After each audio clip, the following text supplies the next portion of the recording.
A. To travel. B. To have better job opportunities. C. To communicate with the world. D. To access information. E. Any other reason. Please write your reason in the comments below. Let's begin. The story, Part 1. Arriving in New York. My name is Maria, and I am from Spain. I came to New York to learn English. I was excited, but also nervous. I had never been to New York before. When I arrived at the airport, I felt a mix of emotions. The city was big and noisy. I took a taxi to my new apartment. The buildings were tall, and there were many people everywhere. When I got to my apartment, I met my roommate. Her name is Anna, and she is from Brazil. Anna is also learning English. We quickly became friends. We both felt happy to have someone to talk to in our new city. The next day, I went to my language school. It was my first day of class. The school was not far from my apartment, so I walked. The streets were busy, and I saw many interesting things. There were street vendors selling food, people rushing to work, and tourists taking pictures. At the school, I met my teacher, Miss Parker. She was very nice and welcomed us warmly. There were students from different countries in my class. I met Hiroshi from Japan, Maria from Mexico, and Ahmed from Egypt. We all wanted to learn English. Ms. Parker started the class by introducing herself. Then she asked each of us to introduce ourselves. When it was my turn, I felt a little shy, but I took a deep breath and said, "Hello, my name is Maria. I am from Spain. I am here to learn English." Everyone smiled, and Ms. Parker said, "Welcome, Maria. We are happy to have you here." After introductions, Ms. Parker talked about the course. She said we would learn English by using it every day. We would speak, listen, read, and write in English. She told us that practice is very important. "Do not worry about making mistakes," she said. "Making mistakes is part of learning." In the afternoon, we practiced speaking in pairs. I paired with Hiroshi. We talked about our countries and why we came to New York. Hiroshi told me he likes anime and wants to work in animation. I told him I like reading books and want to be a writer. It was a good conversation. Even though we both made mistakes, we helped each other and learned new words. After school, Anna and I decided to explore our neighborhood. We found a small park nearby. We sat on a bench and talked about our first day. Anna said she liked the class and the teacher. I agreed. We both felt more confident about learning English. In the evening, we cooked dinner together. We made a simple pasta dish.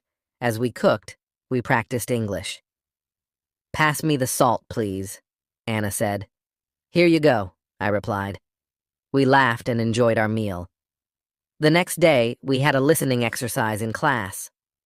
Ms. Parker played a recording of a conversation between two people. We had to listen carefully and answer questions.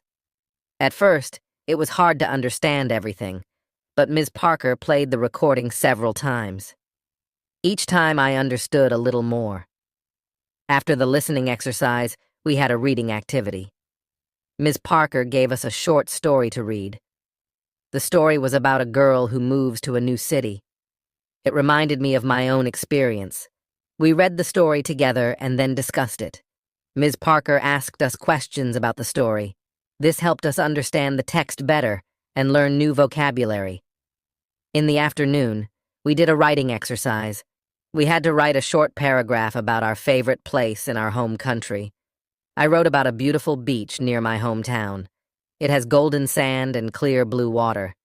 Writing in English was challenging, but I felt proud of my work. After school, Anna, Hiroshi, and I went to a coffee shop. We wanted to practice speaking English outside of class. We ordered our drinks in English and found a table. We talked about our day and our plans for the weekend. It was fun and helped us feel more comfortable using English in real-life situations. On Saturday, Anna and I decided to visit some famous places in New York. We took the subway to Times Square. It was amazing. The lights, the big screens, and the crowds were all so exciting.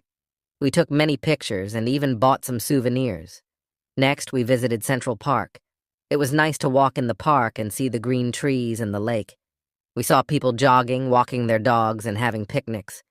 We found a quiet spot and sat down to rest.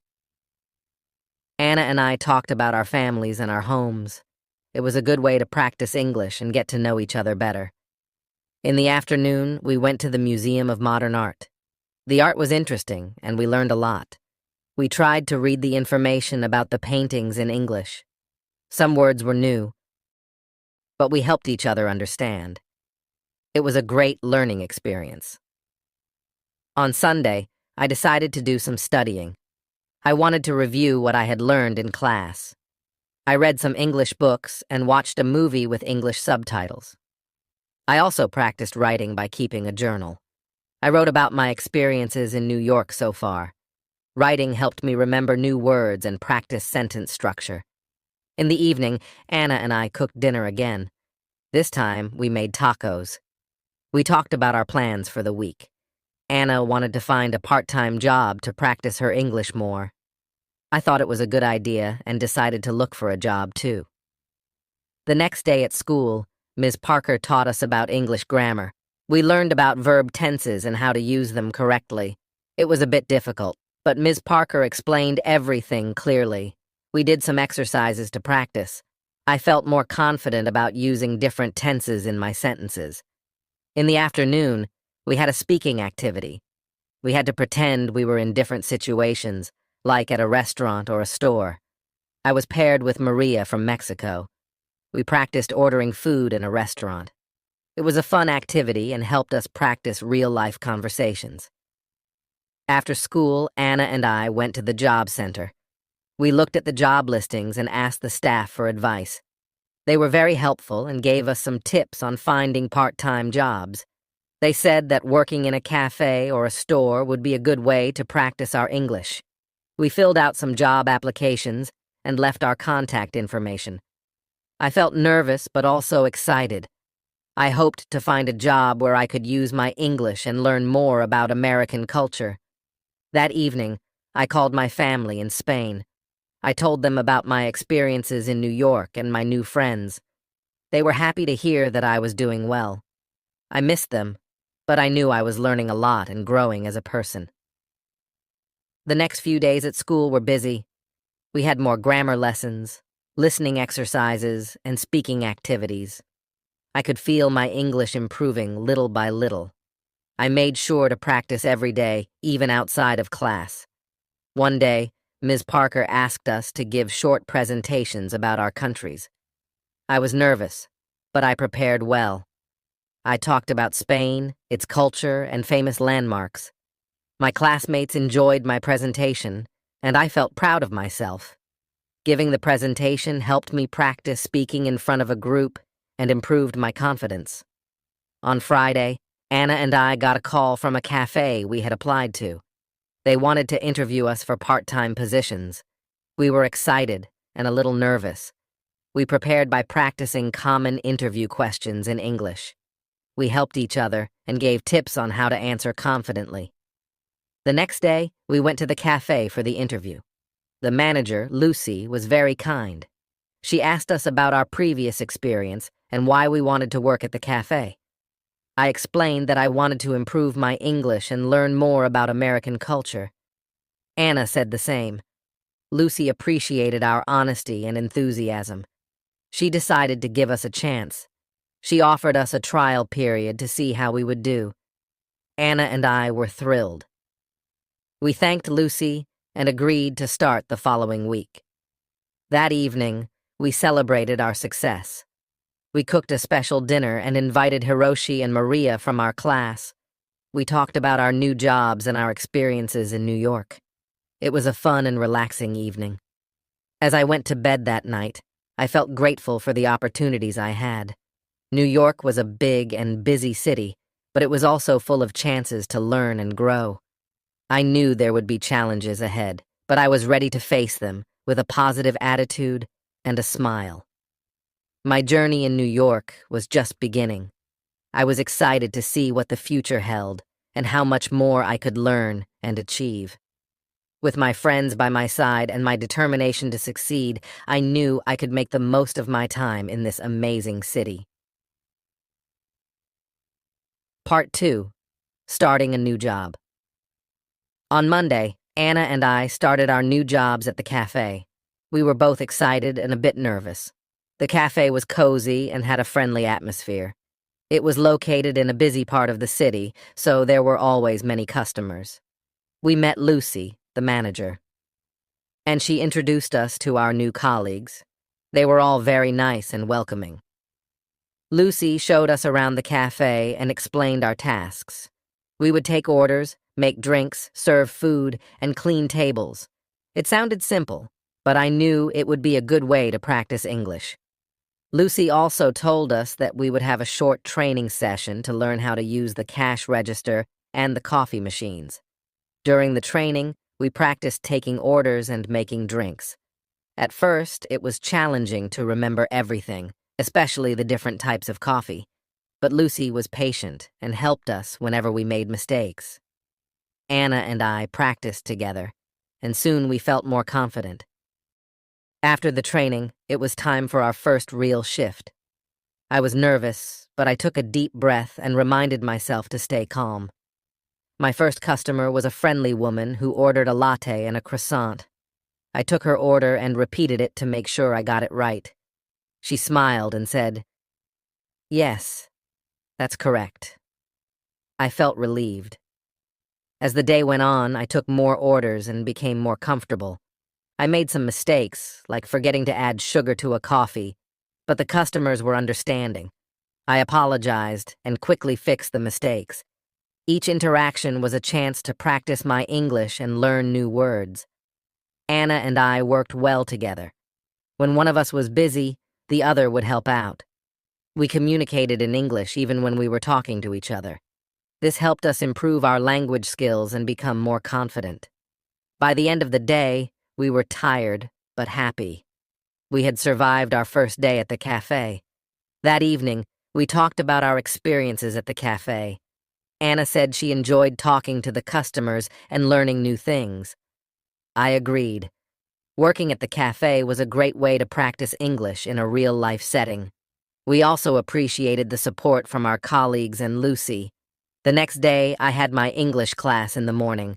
Ms. Parker started the lesson with a vocabulary exercise. She gave us a list of new words and asked us to write sentences using them. This exercise helped me learn new words and how to use them in context. I felt that my vocabulary was improving every day.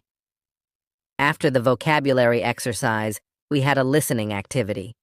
Ms. Parker played a recording of a conversation between two people. We had to listen carefully and answer questions about the conversation. I found it easier to understand the recording than before. My listening skills were getting better. In the afternoon, we had a group discussion. Ms. Parker gave us a topic to talk about, our favorite books. I talked about a book I read in Spain called La Sombra del Viento by Carlos Ruiz Zafón. I explained why I liked the book and what it was about. My classmates also shared their favorite books. It was interesting to hear about different books from around the world. After class, I went to the cafe for my shift. Anna and I were getting better at our tasks. We made fewer mistakes and felt more confident. We also started to recognize regular customers. One of them was Mr. Johnson, an elderly man who came every morning for a cup of black coffee and a newspaper. He was always friendly and liked to chat with us. Talking to Mr. Johnson was a good way to practice English. One day, Mr. Johnson asked me about my home country. I told him about Spain and the beautiful places there. He listened with interest and asked many questions. I enjoyed talking to him and sharing my culture. It made me feel more connected to New York and its people. As the days went by, I noticed that my English was improving. I felt more comfortable speaking and understanding the language. I also felt more confident in my job at the cafe. Lucy praised us for our hard work and dedication. She said we were doing a great job. On the weekend, Anna and I decided to explore more of New York. We visited the Brooklyn Bridge and walked across it. The view of the city skyline was amazing. We took many pictures and enjoyed the fresh air. After the walk, we found a small cafe and had lunch. We practiced our English by ordering food and talking to the waiter. In the afternoon, we went to a bookstore. I wanted to buy an English book to improve my reading skills. I found a book called The Catcher in the Rye by J.D. Salinger. The book looked interesting, and I had heard good things about it. Anna also bought a book called To Kill a Mockingbird by Harper Lee. We decided to read our books and discuss them together. On Sunday, I spent some time reading my new book. It was challenging to read in English, but I enjoyed the story. I kept a dictionary nearby to look up words I didn't know. This helped me learn new vocabulary and understand the text better. I also wrote down some new words and their meanings in a notebook. This was a good way to remember them. In the evening, Anna and I went to a park near our apartment. We took our books and found a quiet spot to read. After reading for a while, we talked about our books. Anna told me about the characters and the plot of her book. I did the same. It was a fun and relaxing way to practice English. The next week, I had an important lesson at school. Ms. Parker taught us about idioms and expressions. She explained that idioms are phrases that have a different meaning from the words themselves. For example, "It's raining cats and dogs" means it's raining heavily. Learning idioms was interesting and fun. It also helped me understand more about the English language and its culture. We did some exercises to practice using idioms. Ms. Parker gave us sentences with missing words, and we had to fill in the blanks with the correct idioms. This exercise helped us learn how to use idioms in context. I found it challenging but rewarding. In the afternoon, we had a speaking activity. We had to use the idioms we learned in conversations. I paired with Ahmed from Egypt. We created a dialogue using as many idioms as we could. It was funny and a bit silly, but it helped us remember the idioms. We laughed a lot and enjoyed the activity.